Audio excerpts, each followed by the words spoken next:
mimpi pula Allah suruh sembelih Nabi Ismail. Jadi waktu tu Nabi Ibrahim pergi dekat Nabi Ismail dan cakap elok-elok.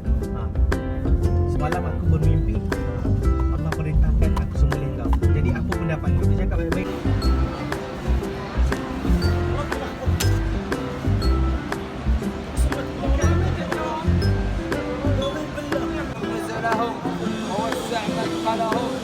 واغسلهم بالماء والثلج والبرد ونقهم من الذنوب والخطايا كما ينقى الثوب الابيض من الدنس اللهم جازهم بالحسنات.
Adik kat mana ni adik?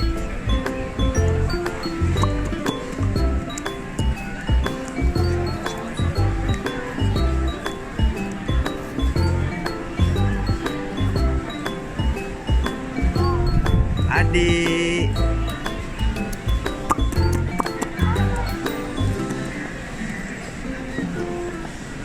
Fareeq.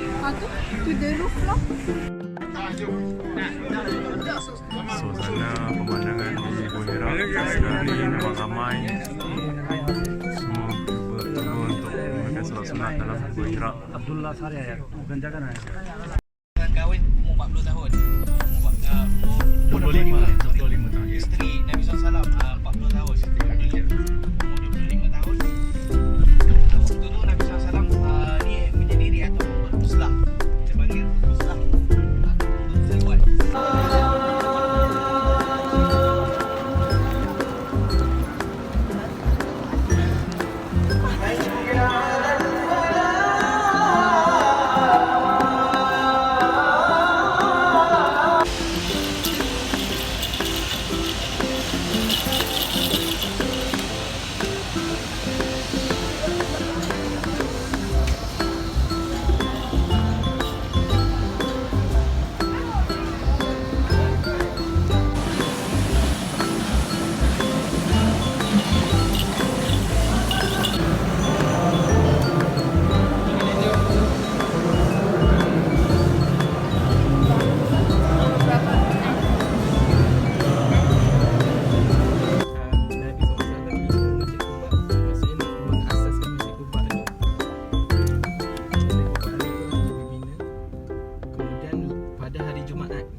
Nabi bergerak ke Madinah.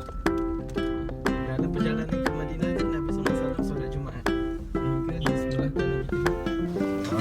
Ini foto Mekah zaman dulu. Ini Raja Khalid. Okey, Haji ada kamera, di mana kamera? Ini foto Haji Rasul Matsari, ada kamera? Kamera Haji ada 3D Haji Rasul. Haji. Halal foto. Haja. Halal foto.